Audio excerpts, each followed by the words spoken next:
ರಾಶಿಗಳ ವಾರ ಭವಿಷ್ಯವನ್ನ ತಿಳಿಸ್ಕೊಟ್ಟಿದ್ದಾರೆ. ಇನ್ನು 4 ರಾಶಿಗಳು ಮಾತ್ರ ಬಾಕಿ ಇದೆ.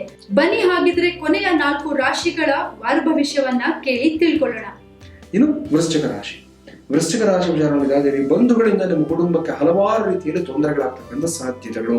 ಈ ವಾರದಲ್ಲಿ ಒಂದು ಬಂಧು ಬಾಂಧವರು ಅಂತಂದ್ರೆ ಹಲವಾರು ರೀತಿಯಲ್ಲಿ ನಮಗೆ ಇನ್ನು ನಮ್ಮ ಹತ್ತಿರದವರಿಗಿಂತ ದೂರದವರು ಸಮಸ್ಯೆಗಳನ್ನ ಕೊಡತಕ್ಕಂಥ ಒಂದು ಭಾವನೆಯನ್ನ ಸೃಷ್ಟಿ ಮಾಡತಕ್ಕಂಥದ್ದು ಕಾಣಿಸ್ತಾ ಇದೆ. ಸ್ವಲ್ಪ ಸಂಗಾತಿಯ ಒಂದು ಅನಾರೋಗ್ಯದ ಒಂದು ಕಾರಣವಾಗಿ ನಿಮಗೆ ಒಂದು ಆಸ್ಪತ್ರೆಗೆ ಓಡಾಡಬೇಕಾದ ಸಂದರ್ಭಗಳು ಬರತಕ್ಕಂಥದ್ದು ಕಾಣಿಸ್ತಾ ಇದೆ. ಅದೇ ಪ್ರಕಾರ ಅಗತ್ಯಕ್ಕಿಂತ ಜಾಸ್ತಿ ನಂಬತಕ್ಕಂಥದ್ದು ಯಾರನ್ನೇ ಆಗಲಿ ಸಮಸ್ಯೆ ತಂದುಕೊಡುತ್ತೆ. ಹುಷಾರಾಗಿ ಈ ವಿಚಾರದ ಬಗ್ಗೆನೂ ಅಷ್ಟೇ. ಇವತ್ತು ನೀವು ಹೇಳ್ಕೋಬೇಕಾದ ಮಂತ್ರ ಅಪರಾಜಿತಾಯ ಅಚ್ಯುತಾಯ ನಮಃ. ಈ ಮಂತ್ರವನ್ನು 26 ಬಾರಿ ಜಪವನ್ನ ಮಾಡ್ಕೋಬೇಕಾಗುತ್ತೆ. ಇನ್ನು ಇವತ್ತಿನ ಪರಿಹಾರ ಅಂತಂದ್ರೆ ಸರಸ್ವತಿ ದೇವಿಗೆ ಜೇನುತುಪ್ಪವನ್ನು ನೈವೇದ್ಯ ಮಾಡಿ ನೀವು ಅದನ್ನು 2 ಚಮಚ ಸ್ವೀಕಾರ ಮಾಡಬೇಕು. ಲಕ್ಕಿ ನಂಬರ್ಸ್ ನಿಮಗೆ ಅಂತಂದ್ರೆ 11, 24, 33 ಆಗಿರುತ್ತೆ. ಲಕ್ಕಿ ಕಲರ್ ನಿಮಗೆ ಅಂತಂದ್ರೆ ಒಂದು ಮೆರೂನ್ ಕಲರ್ ಆಗಿರುತ್ತೆ. ಧನುರಾಶಿ ವಿಚಾರ ನಾವು ನೋಡಿದಾಗಲಿ ಈ ವಾರದಲ್ಲಿ ಧನುರಾಶಿನವರಿಗೆ ಸ್ವಲ್ಪ ಮಟ್ಟಿಗೆ ನಿಮ್ಮ ಹುಟ್ಟಿದ ಊರು, ಬಾಲ್ಯವನ್ನು ಕಳೆದಂತಹ ಒಂದು ಪ್ರದೇಶ, ಇದೆಲ್ಲವನ್ನ ನೀವು ಸಂದರ್ಶನ ಮಾಡತಕ್ಕಂಥದ್ದು, ಸ್ವಲ್ಪ ಒಂದು ಹಳೆಯ ನೆನಪುಗಳನ್ನೆಲ್ಲ ಮರುಕಳಿಸ್ಕೊಳ್ತಕ್ಕಂಥ ಒಂದು ಸಾಧ್ಯತೆ ಕಾಣಿಸ್ತಾ ಇದೆ. ಅದೇ ಪ್ರಕಾರ ಔಷಧಿಗಳ ಒಂದು ವ್ಯಾಪಾರಿಗಳು, ವನಸ್ಪತಿಗಳನ್ನು ತಯಾರು ಮಾಡತಕ್ಕಂಥವ್ರು, ತೋಟಗಾರಿಕೆ ಇಲಾಖೆಯವರು, ಗೊಬ್ಬರ ಕೀಟನಾಶಕಗಳನ್ನು ತಯಾರು ಮಾಡತಕ್ಕಂಥವ್ರು, ಇವರೆಲ್ಲರಿಗೂ ಅಷ್ಟೇ ಹಲವಾರು ರೀತಿಯ ಅನುಕೂಲಗಳಾಗ್ತಕ್ಕಂಥ ಒಂದು ಸಾಧ್ಯತೆ ಕಾಣಿಸ್ತಾ ಇದೆ. ವಾರದ ಕೊನೆಯಲ್ಲಿ ಸ್ವಲ್ಪ ನಿಮ್ಮ ಪ್ರತಿಸ್ಪರ್ಧಿಗಳು ಸ್ವಲ್ಪ ಕೈ ಮೇಲಾಗುತ್ತೆ. ಯಾವುದಾದ್ರೂ ರೀತಿಯಲ್ಲಿ ನಿಮ್ಮನ್ನು ಮಟ್ಟ ಹಾಕೋದಕ್ಕೆ ಪ್ರಯತ್ನ ಮಾಡ್ತಾರೆ. ಹುಷಾರಾಗಿರಿ. ವೀಕೆಂಡ್ನಲ್ಲಿ ಶುಕ್ರವಾರ, ಶನಿವಾರ, ಭಾನುವಾರ ಮಾತ್ರ ಕೇರ್ಫುಲ್ ಆಗಿರ್ಬೇಕು. ಇವತ್ತು ನೀವು ಹೇಳ್ಕೋಬೇಕಾಗಿರೋ ಮಂತ್ರ ಯಾವುದು ಅಂದ್ರೆ ಪ್ರಣವಾಲಯ ಮಧ್ಯಸ್ಥಾಯ ಪ್ರಣವಾಯ ನಮಃ. ಈ ಮಂತ್ರವನ್ನು 22 ಬಾರಿ ಜಪವನ್ನ ಮಾಡಬೇಕಾಗುತ್ತೆ. ಇವತ್ತಿನ ವಿಶೇಷವಾದ ಪರಿಹಾರ ಅಂತಂದ್ರೆ ನೇಕಾರರಿಗೆ ಈ ಒಂದು ಕೈಮಗ್ಗದ ಒಂದು ವಸ್ತುಗಳನ್ನ ಉಡುಗೊರೆಯಾಗಿ ಕೊಡತಕ್ಕಂಥದ್ದು ಇದನ್ನು ಮಾಡಿ ಶುಭವಾಗಿದೆ. ಈ ಇಡೀ ವಾರದ ಲಕ್ಕಿ ನಂಬರ್ಸ್ ಧನುರಾಶಿನವರಿಗೆ ಅಂತಂದ್ರೆ 14, 28, 42 ಆಗಿರುತ್ತೆ. ಲಕ್ಕಿ ಕಲರ್ ನಿಮಗೆ ಅಂತಂದ್ರೆ ಒಂದು ಸನ್ಸೆಟ್ ಕಲರ್, ಒಂದು ಆರೆಂಜ್ ಕಲರ್ ಇರತಕ್ಕಂಥದ್ದು ವಿಶೇಷವಾದ ಫಲಿತಾಂಶವನ್ನು ಕೊಡುತ್ತೆ. ಮಕರ ರಾಶಿ ವಿಚಾರ ನೋಡಿದಲ್ಲಿ ಮಾತಾಡುವಾಗ ತುಂಬಾ ಎಚ್ಚರಿಕೆಯಿಂದ ಇರಬೇಕಾದಂತ ವಾರ ಆಗಿರುತ್ತೆ. ಬಾಯಿ ತಪ್ಪಿ ಆಡತಕ್ಕಂಥ ಮಾತುಗಳು ತುಂಬಾ ಪ್ರಮಾದವನ್ನು ತಂದುಕೊಡುತ್ತೆ. ಹುಷಾರಾಗಿರಿ ಸ್ವಲ್ಪ ಇದ್ರ ಬಗ್ಗೆ. ಅದೇ ಪ್ರಕಾರ ಹೊಸದಾಗಿ ಮದುವೆ ಆಗಿರ್ತಕ್ಕಂಥ ದಂಪತಿಗಳು ಸ್ವಲ್ಪ ಎಚ್ಚರಿಕೆಯಿಂದ ಇರಬೇಕಾದಂತ ವಾರ. ಮನಸ್ಪರ್ಧೆಗಳು, ನಿಮ್ಮಿಬ್ಬರ ಮಧ್ಯದಲ್ಲಿ ಯಾರೋ ಏನೋ ತಂದಿಡ್ತಾರೆ, ಅವ್ರ ಮಾತುಗಳನ್ನ ಕೇಳಿ ನೀವು ಮನಃಶಾಂತಿಯನ್ನು ಹಾಳು ಮಾಡ್ಕೊಬೇಡಿ, ಎಚ್ಚರಿಕೆಯಿಂದ ಇರಿ. ಅದೇ ಪ್ರಕಾರ ವಿಶೇಷವಾಗಿ ಈ ವಾರದಲ್ಲಿ ಏನಂತಂದ್ರೆ ತಂತ್ರಜ್ಞರಿಗೆ, ಕಲಾವಿದರಿಗೆ, ವಕೀಲರಿಗೆ ಹಲವಾರು ತೊಂದರೆಗಳಾಗ್ತಕ್ಕಂಥದ್ದು. ವಿದ್ಯಾರ್ಥಿಗಳಿಗೂ ಅಷ್ಟೇ ಸ್ವಲ್ಪ ಸಮಯ ಹಾಳಾಗ್ತಕ್ಕಂಥ ಸಾಧ್ಯತೆ ಕಾಣಿಸ್ತದೆ. ಇವರೆಲ್ಲರೂ ಕೇರ್ಫುಲ್ ಆಗಿರ್ಬೇಕು. ಇವತ್ತು ನೀವು ಹೇಳ್ಕೋಬೇಕಾಗಿರೋ ಮಂತ್ರ ಯಾವುದು ಅಂದ್ರೆ ಭಜಧುರಿತ ಭಂಜನಾಯ ನಮಃ. ಈ ಮಂತ್ರವನ್ನ 44 ಬಾರಿ ಜಪವನ್ನ ಮಾಡ್ಕೋಬೇಕಾಗುತ್ತೆ. ಇವತ್ತಿನ ಪರಿಹಾರ ನೀವು ಧಾರಣೆ ಮಾಡಿರ್ತಕ್ಕಂಥ ಯಾವುದೇ ಒಂದು ತಾಯಿತ, ಸರ, ಉಂಗುರ ಏನೇ ಇರಲಿ ನಿಮ್ಮ ಮೈ ಮೇಲೆ ತೆಗೆದಿಟ್ಟುಬಿಡಿ ಪಕ್ಕದಲ್ಲಿ. ನಾಳೆ ಬೆಳಿಗ್ಗೆ ಸೂರ್ಯೋದಯ ಆದಮೇಲೆ ತೊಳೆದು ಬಿಟ್ಟು ಮತ್ತೆ ಧಾರಣೆ ಮಾಡ್ಕೊಳ್ಳಿ, ಶುಭವಾಗುತ್ತೆ. ಈ ಇಡೀ ವಾರದ ಲಕ್ಕಿ ನಂಬರ್ಸ್ ನಿಮಗೆ ಅಂತಂದ್ರೆ 3, 66, 93 ಆಗಿರುತ್ತೆ. ಲಕ್ಕಿ ಕಲರ್ ನಿಮಗೆ ಅಂತಂದ್ರೆ ಒಂದು ಡಾರ್ಕ್ ಬ್ಲೂ ಕಲರ್ ಆಗಿರುತ್ತೆ. ಇನ್ನು ಕುಂಭರಾಶಿ ವಿಚಾರ ನೋಡಿದಾಗಲಿ ಸ್ವಲ್ಪ ಜನರ ಜೊತೆಯಲ್ಲಿ ಸಾಮರಸ್ಯದಿಂದ ಬರೆಯೋದನ್ನ ಈ ವಾರ ನೀವು ರೂಢಿ ಮಾಡ್ಕೋಬೇಕು. ಸ್ವಲ್ಪ ನಾನಾಯ್ತು, ನನ್ನ ಕೆಲಸ ಆಯ್ತು, ಯಾರಾದ್ರೂ ಮಾತಾಡಿಸಿದ್ರೆ ಮಾತಾಡೋದು, ನಕ್ಕರೆ ಮಾತ್ರ ನಗೋದು, ಈ ರೀತಿ ಮಾಡ್ತಾ ಇರ್ತೀರಾ. ಕೆಲಸದಲ್ಲಿ ತುಂಬಾ ಪರ್ಫೆಕ್ಟ್ ಇಲ್ಲ ಅಂತಲ್ಲ, ಆದ್ರೆ ಒಂದು ಕಮ್ಯುನಿಟಿ ಲಿವಿಂಗ್, ಒಂದು ಸೋಷಿಯಲ್ ಲಿವಿಂಗ್ ಅನ್ನೋದು ಇರುತ್ತಲ್ಲ, ಇದನ್ನ ಸ್ವಲ್ಪ ರೂಢಿ ಮಾಡ್ಕೋಬೇಕು. ನೀವು ಈ ವಾರದಲ್ಲಿ ಸ್ವಲ್ಪ ನೀವೇ ಮಾತಾಡಿಸಿದ್ರೆ ಏನು ಮುತ್ತುದು ಹೋಗೋದಿಲ್ಲ. ಯಾರಾದ್ರೂ ಹಲೋ ಹೇಳಿ, ಗುಡ್ ಮಾರ್ನಿಂಗ್ ಹೇಳಿ, ಶುಭವಾಗುತ್ತೆ.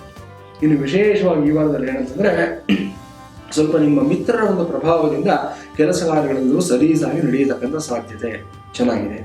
ಅದೇ ಪ್ರಕಾರ ಮಕ್ಕಳ ಜೊತೆ ಅಷ್ಟೇ ಹೆಚ್ಚಿನ ಸಮಯ, ಹೆಚ್ಚಿನ ಒಂದು ಕಾಲವನ್ನು ಕಳೆಯತಕ್ಕಂಥದ್ದು, ಮಕ್ಕಳ ಜೊತೆ ಒಡನಾಟದಿಂದ ನೀವು ಮಕ್ಕಳಾಗತಕ್ಕಂಥ ಒಂದು ಸಾಧ್ಯತೆ ಗುರುವಾರದ ನಂತರ ಕಾಣಿಸ್ತಾ ಇದೆ. ಇವತ್ತು ಕುಂಭರಾಶಿನವರು ಹೇಳ್ಕೋಬೇಕಾಗಿರ್ತಕ್ಕಂಥ ಮಂತ್ರ ಜ್ಞಾನಗಮ್ಯಾಯ ಜ್ಞಾನಪ್ರಿಯಾಯ ನಮಃ. ಈ ಮಂತ್ರವನ್ನು 47 ಬಾರಿ ಜಪವನ್ನ ಮಾಡ್ಕೋಬೇಕಾಗುತ್ತೆ. ಇವತ್ತಿನ ಪರಿಹಾರ ನಿಜಕ್ಕೂ ತುಂಬಾ ವಿಶೇಷವಾದ ಪರಿಹಾರವನ್ನು ಹೇಳ್ತಾ ಇದ್ದೀನಿ. ನನ್ನ ಅನೇಕ ಅಸಂಖ್ಯಾತ ಅಭಿಮಾನಿಗಳು, ನನ್ನ ಕಾರ್ಯಕ್ರಮ ವೀಕ್ಷಿಸ್ತಕ್ಕಂಥ ವ್ಯಕ್ತಿಗಳು ಪ್ರತ್ಯಕ್ಷ ಫಲವನ್ನು ಪಡ್ಕೊಂಡಿರತಕ್ಕಂಥ ವಿಶೇಷವಾದ ಫಲಿತಾಂಶ ಅನುಸರಿಸಿ ಗಮನ ಇಟ್ಟು ಕೇಳಿ.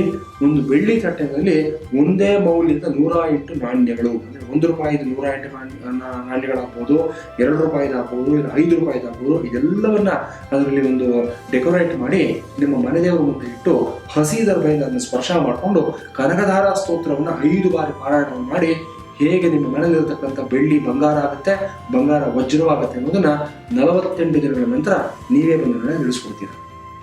ಕೊನೆಯದಾಗಿ ಮೀನರಾಶಿ. ಮೀನರಾಶಿ ವಿಚಾರ ನೋಡಿದಾದಲ್ಲಿ ಈ ವಾರದಲ್ಲಿ ನಿಮಗೆ ಎಲ್ಲ ಗ್ರಹಗಳು ತುಂಬಾ ಅನುಕೂಲಕರವಾಗಿರತಕ್ಕಂಥ ಒಂದು ವಾರ. ತುಂಬಾ ಚೆನ್ನಾಗಿದೆ. ಅದೃಷ್ಟ ಅನ್ನೋದು ನಿಮ್ಮನ್ನು ಹುಡುಕೊಂಡು ಬರತಕ್ಕಂಥ ಒಂದು ವಾರ ಆಗಿರುತ್ತೆ. ಎಲ್ಲ ರೀತಿಯಲ್ಲೂ ಅನುಕೂಲ ಆಗುತ್ತೆ. ಆದರೆ ವಾರದ ಕೊನೆಯ ಭಾಗದಲ್ಲಿ ಮಾತ್ರ ಸ್ವಲ್ಪ ನಿಮ್ಮ ಪ್ರತಿಷ್ಠೆಗೆ ನೀವೇ ಧಕ್ಕೆ ತಂದುಕೊಡ್ತಕ್ಕಂಥ ಸಾಧ್ಯತೆ ಕಾಣಿಸ್ತದೆ. ನಿಮ್ಮ ಒಂದು ಸೆಲ್ಫ್ ಪ್ರೈಡ್, ಸೆಲ್ಫ್ ಒಂದು ಎಸ್ಟೀಮ್ ಅನ್ನತಕ್ಕಂಥದ್ದು ಏನಿದೆ ಎಲ್ಲವನ್ನು ಹಾಳು ಮಾಡ್ಕೊಳ್ತೀರಾ. ಕೇರ್ಫುಲ್ ಆಗಿರಿ. ಯಾರಿಗೋ ಏನೋ ಒಂದು ಸಹಾಯ ಮಾಡೋದಕ್ಕಂತ ಹೋಗಿ ಸಮಸ್ಯೆಗಳು ತಂದುಕೊಳ್ತೀರಾ. ಹುಷಾರಾಗಿರ್ಬೇಕು. ಅದೇ ಪ್ರಕಾರ ಹೊಸ ಹೊಸ ಯೋಜನೆಗಳನ್ನು ಮಾಡ್ತಕ್ಕಂಥದ್ದು, ಬ್ಯಾಂಕ್ಗೆ ಸಂಬಂಧಪಟ್ಟಂತ ಕಾರ್ಯಗಳು ಎಲ್ಲವೂ ಈ ವಾರದಲ್ಲಿ ಸಲೀಸಾಗಿ ಸರಾಗವಾಗಿ ನಡೆಯತಕ್ಕಂಥದ್ದಾಗಿರುತ್ತೆ. ಚೆನ್ನಾಗಿದೆ. ಇವತ್ತು ನೀವು ಹೇಳ್ಕೋಬೇಕಾಗಿರೋ ಮಂತ್ರ ಅಂದ್ರೆ ಶರಣಾಗತ ರಕ್ಷಕಾಯ ಚಕ್ರಪಾಳಯೇ ನಮಃ. ಈ ಮಂತ್ರವನ್ನ 50 ಬಾರಿ ಜಪವನ್ನ ಮಾಡ್ಕೋಬೇಕಾಗುತ್ತೆ. ಇವತ್ತಿನ ಪರಿಹಾರ ಒಂದು 24 ಗಂಟೆಗಳ ಕಾಲ ಬೆಳ್ಳಿ ತಂಬಿಗೆನಲ್ಲಾಗ್ಲಿ, ತಾಮ್ರದ ತಂಬಿಗೆನಲ್ಲಾಗ್ಲಿ, ಗಂಗಾಜಲ ಇಲ್ಲ ಯಾವುದಾದ್ರೂ ನದಿ ಜಲವನ್ನು ಹಾಕಿ ತುಳಸಿಯನ್ನು 1 ಮೊಳದಷ್ಟು ತುಳಸಿಯನ್ನು ಹಾಕಿ ನಾಳೆ ಬೆಳಿಗ್ಗೆ ಎದ್ದು ಇದನ್ನ ನೀವು ಪೂರ್ತಿಯಾಗಿ ಕುಡಿಯೋದ್ರಿಂದ ವಿಶೇಷವಾದ ಬದಲಾವಣೆಯನ್ನ ಕಂಡುಕೊಳ್ತೀರಿ. ಮೀನರಾಶಿಯವರಿಗೆ ಈ ವಾರದ ಲಕ್ಕಿ ನಂಬರ್ಸ್ ನಿಮಗೆ ಅಂತಂದ್ರೆ 6, 36, 66 ಆಗಿರುತ್ತೆ. ಲಕ್ಕಿ ಕಲರ್ ನಿಮಗೆ ಅಂತಂದ್ರೆ ವೈಟ್ ಅಂಡ್ ರೆಡ್ ಕಾಂಬಿನೇಷನ್ ಇರತಕ್ಕಂಥ ಬಣ್ಣ ತುಂಬಾ ಒಳ್ಳೆ ಫಲಿತಾಂಶವನ್ನು ಕೊಡುತ್ತೆ. ಪ್ರಿಯ ವೀಕ್ಷಕ ಬಾಂಧವರೇ, ಇದಿಷ್ಟು ಈ ಇಡೀ ವಾರದ ಒಂದು ವಾರ ಭವಿಷ್ಯದ ಒಂದು 12 ರಾಶಿಯವರ ಫಲಾಫಲಗಳ ಪರಾಮರ್ಶೆ, ಒಳಿತು ಕೆಡುಕುಗಳ ವಿಮರ್ಶೆ ಆಗಿರುತ್ತೆ. ಆದಿತ್ಯಾದಿ ನವಗ್ರಹ ದೇವತೆಗಳು, ನಿಮ್ಮ ಇಷ್ಟ ದೇವತೆಗಳು, ಕುಲದೇವತೆಗಳು ಎಲ್ಲರೂ ನಿಮಗೆ ಸನ್ಮಾನಗಳನ್ನು ಉಂಟು ಮಾಡಲಿ.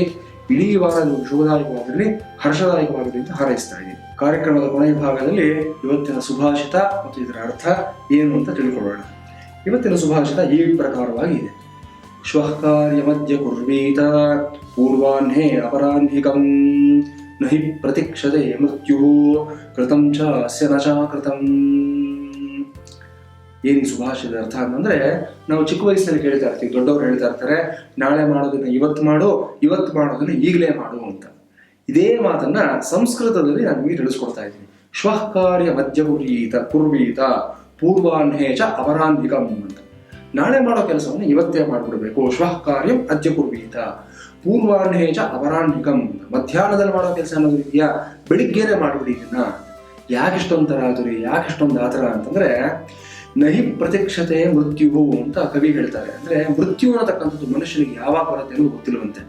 ನಾವು ಪ್ರತಿದಿನ ನೋಡ್ತಾ ಇರ್ತೀವಿ, 8 ವರ್ಷ, 14 ವರ್ಷ, 18 ವರ್ಷ, 22 ವರ್ಷ ಈ ವಯಸ್ಸಿನವರು ಯಾವ ಕ್ಷಣದಲ್ಲಿ ಇಹಲೋಕವನ್ನು ಬಿಟ್ಟು ಪರಲೋಕಕ್ಕೆ ಹೋಗ್ತಾರೆ ನಿಜವಾಗ್ಲೂ ಗೊತ್ತಾಗೋದಿಲ್ಲ. ನಮ್ಮ ಆಯುಸ್ಸು ಇಷ್ಟೇನಾ, ನಮ್ಮ ಪ್ರಪಂಚ ಎಷ್ಟೇನಾ, ನಮ್ಮ ಲೋಕ ಎಷ್ಟೇನಾ ಅಂತ ಅನ್ಸುತ್ತೆ. ಅಯ್ಯೋ, ಎಷ್ಟು ಕನಸುಗಳನ್ನ ಕಟ್ಕೊಂಡಿದ್ದ, ಏನೆಲ್ಲ ಮಾಡ್ಬೇಕು ಅಂತ ನಿನ್ನೆ ಎಲ್ಲ ಹೇಳ್ತಾ ಇದ್ದ, ಅವನ ಆಂಬಿಷನ್ ಏನು, ಏನ್ ಏನು ಅಂತ ಅಂದ್ಬಿಟ್ಟು ಈ ರೀತಿ ಆಗೋಯ್ತಲ್ಲ ಅಂತ ಹೊರಗುತ್ತಾ ಇರ್ತೀವಿ. ಮಾಡಿದ್ರೆ ನಾನು ಮಾಡಿದ್ದೀನಿ ಅನ್ನತಕ್ಕಂಥ ಸ್ಯಾಟಿಸ್ಫ್ಯಾಕ್ಷನ್ ಇರುತ್ತೆ. ಆ ಸಮಾಧಾನದ ಜೊತೆ ಯಾವತ್ತಿದ್ರೂ ಸಂತೋಷವಾಗಿ ನಾವು ಹೊರಡಬಹುದು ಅನ್ನೋದೊಂದೇ ವಿಚಾರದಿಂದ ನಹಿ ಪ್ರತೀಕ್ಷತೆ ಮೃತ್ಯು ಕೃತಂ ಚಾಸ್ಯ ನಚಾಕೃತಂ ಅಂತ ಕವಿ ಹೇಳ್ತಾ ಇದ್ದಾನೆ. ನಾವು ಕೆಲಸ ಮಾಡಿಲ್ವಾ, ಇನ್ನು ಏನಾದರೂ ಸಾಧನೆ ಮಾಡ್ತೀವ ಅನ್ನೋದನ್ನು ಮೃತ್ಯು ಕಾಯೋದಿಲ್ವಂತೆ. ನಮ್ಮ ಸಮಯಕ್ಕೆ ಯಾವಾಗ ಬಂದು ಕರ್ಕೊಂಡು ಹೋಗ್ಬೇಕು ಅವಾಗ ಬಂದು ಬಿಡ್ತಾನೆ.